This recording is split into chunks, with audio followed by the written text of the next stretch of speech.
Hello everyone, आप सभी का स्वागत है स्टडी पिलर पर।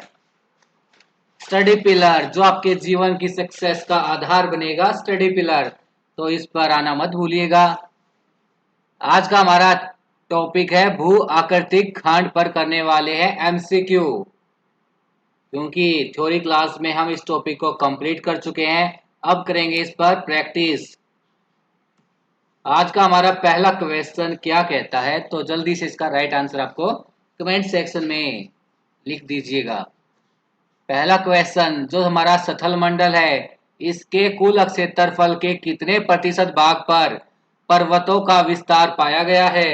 तो जल्दी से इसका आंसर कमेंट सेक्शन में छाप दीजिएगा। स्थल मंडल के कुल क्षेत्रफल के कितने प्रतिशत भाग पर पर्वतों का विस्तार पाया जाता है? Option A 26%, option B 30%, option C 33%, option D 41%। तो बताओ जल्दी से इसका राइट आंसर। स्थल मंडल पर कुल क्षेत्रफल का 26% भाग पाया जाता है, पर्वतों का विस्तार पाया जाता है 26% भाग पर। जब बात कहे स्थल मंडल की, यानी ये विश्व की बात कह रहा है यहाँ पर, भारत की नहीं। अगर आपसे पूछ लिया जाए कि भारत के कुल क्षेत्रफल, जो भारत का कुल एरिया है, उसके कितने प्रतिशत भाग पर पर्वतों का विस्तार पाया जाता है, तो 10.6% भाग पर। अगर बात कहे भारत की, तो 10.6% भाग पर है पर्वतों का विस्तार। अगर बात कहे स्थल मंडल की या फिर विश्व की, तो वहां पर आपका राइट आंसर हो जाएगा 26%, यानी ऑप्शन ए आपका बिल्कुल राइट आंसर है। और अगर आपसे पूछ ले भारत के कितने भूभाग पर पहाड़ियां हैं, ये तो पर्वत है 10.6% भाग पर, और पहाड़ियां पहाड़ियां कितने पर हैं? 18.5% भाग पर। लेकिन ये भारत की बात है, तब ये आंसर होगा आपका। चलते हैं नेक्स्ट क्वेश्चन पर।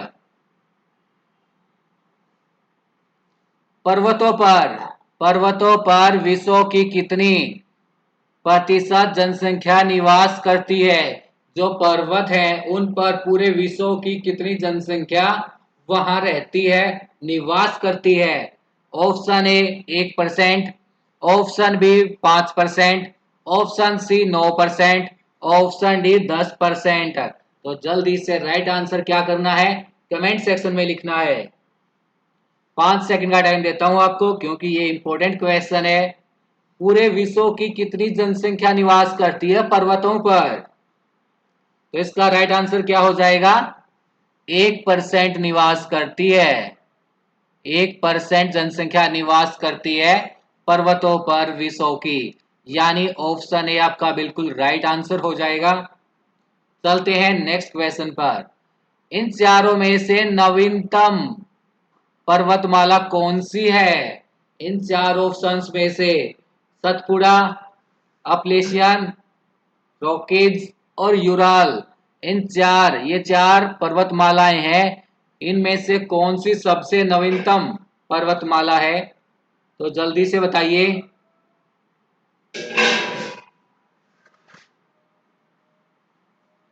ऑप्शन डी यानी यूराल। जो ये ऑप्शन डी है ना आपका, यूराल पर्वतमाला, ये सबसे नवीनतम पर्वतमाला है। सबसे नवीनतम पर्वतमाला है ये। तो ऑप्शन डी आपका बिल्कुल राइट आंसर हो जाएगा। क्वेश्चन नंबर 4, हिमालय पर्वत श्रृंखला किसका उदाहरण है? इन चारों में से बताना है आपको कि जो हिमालय पर्वत श्रृंखला है, ये हिमालय पर्वत श्रृंखला, ये किसका एग्जाम्पल है? ऑप्शन ए वलित पर्वत का, ऑप्शन बी ज्वालामुखी पर्वत का, ऑप्शन सी अवशिष्ट पर्वत का, ऑप्शन डी ब्लॉक पर्वत का। तो जल्दी से राइट आंसर कमेंट सेक्शन में लिखना है। ऑप्शन ए यानी वलित पर्वत, जो आपका हिमालय पर्वत श्रृंखला है ये वलित पर्वत, वलित पर्वत का एग्जाम्पल है, उदाहरण है। चलते हैं नेक्स्ट क्वेश्चन पर। तो इसका राइट आंसर हो जाएगा ए हिमालय। हिमालय की उत्पत्ति किससे मानी गई है?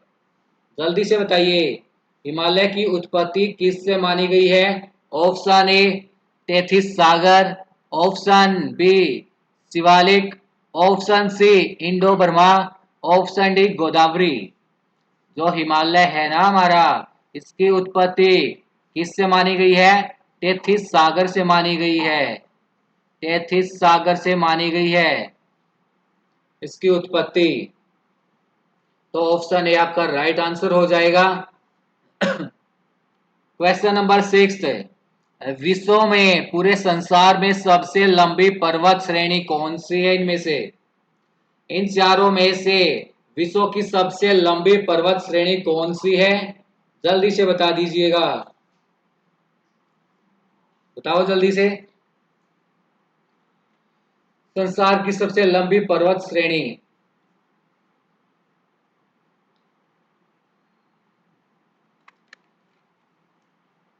Option A Alps, option B Rockies, option D Andes, option D, option C Andes और ऑप्शन डी हिमालय।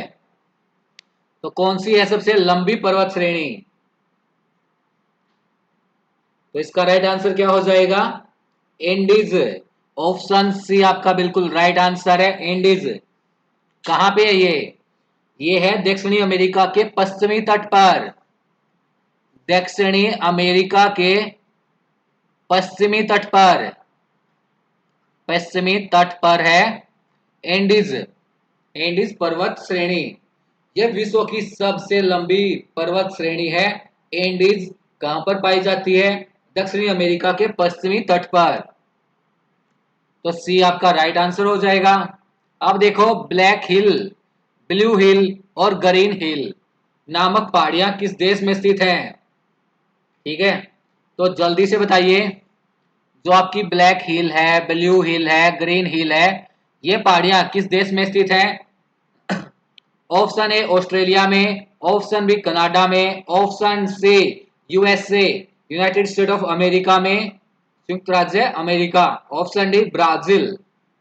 तो सोचिए और सोच के अपना राइट आंसर कमेंट सेक्शन में बता दीजिएगा। ब्लैक हिल, ब्लू हिल और ग्रीन हिल नामक पहाड़ियां किस देश में पाई जाती हैं? तो ये पाई जाती हैं आपकी यूएसए में, यूनाइटेड स्टेट ऑफ अमेरिका, यानी ऑप्शन सी आपका बिल्कुल राइट आंसर है। अब ये जो यूएसए में पाई जाती है ना ये पहाड़ियां, यूएसए में कहाँ कहाँ पाई जाती हैं? देखो, जो आपकी ब्लैक हिल है, जो आपकी ब्लैक हिल पहाड़ी है, ये पाई जाती है अमेरिका के दक्षिण, अमेरिका, यहाँ पे लिख देता हूं, अमेरिका के दक्षिण डकोटा, दक्षिण डकोटा और व्योमिंग में, और व्योमिंग। जो ब्लैक हिल है ये अमेरिका के दक्षिण डकोटा और व्योमिंग में स्थित हैं। और आपकी जो ये ब्लू हिल है, ब्लू हिल, जो आपकी ये ब्लू हिल है, यहाँ पे लिख देता हूं, ब्लू हिल, ये पाई जाती है अमेरिका के मैन में, अमेरिका की एक जगह है मैन, इसमें। और ग्रीन हिल, ग्रीन हिल पाई जाती है अमेरिका के इंडियाना में, इंडियाना, अमेरिका के इंडियाना में पाई जाती है ग्रीन हिल। ब्लू हिल मैन में और ब्लैक हिल डकोटा और व्योमिंग में। क्वेश्चन नंबर 8, माउंट एवरेस्ट किस देश में स्थित है? जल्दी से बता दीजिएगा, क्योंकि ये तो बिल्कुल सिंपल और आसान क्वेश्चन है। माउंट एवरेस्ट चाइना में है, या फिर भारत में है, या फिर नेपाल में है, या फिर भूटान में है? देखो, आज भी ना अधिकतर बच्चे इसका आंसर भारत लगाएंगे। ठीक है, तो एक बार सोचो और इसका राइट आंसर कमेंट सेक्शन में बताइए। माउंट एवरेस्ट किस देश में स्थित है? ये है आपकी नेपाल और तिब्बत की सीमा में, यानी ये कह सकते हो आप नेपाल और तिब्बत में फैली हुई है ये माउंट एवरेस्ट। कहाँ पे है? अब इसमें तो आपका ऑप्शन सी है नेपाल, तो आपका नेपाल आंसर बिल्कुल राइट आंसर है। माउंट एवरेस्ट कहाँ पर है? नेपाल में। ये नेपाल और तिब्बत की सीमा पर है। ठीक है, नेपाल और तिब्बत में फैली हुई है ये माउंट एवरेस्ट। नेपाल में इसको नाम दिया गया है सागर माथा, सागर माथा। और तिब्बत में इसको नाम दिया गया है चोमोलांगमू। अजीब सा नाम है ना, तिब्बत की है भाई। चोमा चोमो चोमो लोगमा, चोमो लोगमा। ठीक है, नेपाल में इसको नाम दिया गया सागर माथा का, और तिब्बत में नाम दिया गया चोमो लोंगमा। तो कहां पे है? नेपाल में है माउंट एवरेस्ट। क्वेश्चन नंबर 9, तो पठारी अक्षेत्र है, इनमें से कौन सा खनिज नहीं पाया जाता पठारी क्षेत्रों में? इन चार ऑप्शन में से कौन सा है जो, कौन सा खनिज है जो पठारी क्षेत्रों में नहीं पाया जाता? ऑप्शन ए कोयला, कोयला पाया जाता है पठारी क्षेत्रों में, लोहा भी पाया जाता है और मैग्नीज भी पाया जाता है। लेकिन खनिज तेल, खनिज तेल ये पठारी क्षेत्रों में नहीं पाया जाता, यानी ऑप्शन सी आपका बिल्कुल राइट आंसर है। चलते हैं आज के लास्ट क्वेश्चन पर। निम्नलिखित में से किसे कहा जाता है विश्व की पठार? Important question. विश्व की, विश्व की छत किसे कहा जाता है? पूरे संसार की छत किसे कहा गया है? Option A Karakoram, option B क्यूनल Kunlun, option C Tian Shan, option D Pamir. तो पामीर का जो पठार है उसे कहा गया है पामीर का पठार। पामीर का पठार को कहा गया है विश्व की छत, विश्व की छत। विश्व की छत किसे कहा गया है? पामीर के पठार को, यानी ऑप्शन डी आपका बिल्कुल राइट आंसर है। तो ये थे भू आकृतिक खंड से आपके इंपॉर्टेंट 10 क्वेश्चंस। एक बार इसको रिवाइज कर लेते हैं जल्दी जल्दी से।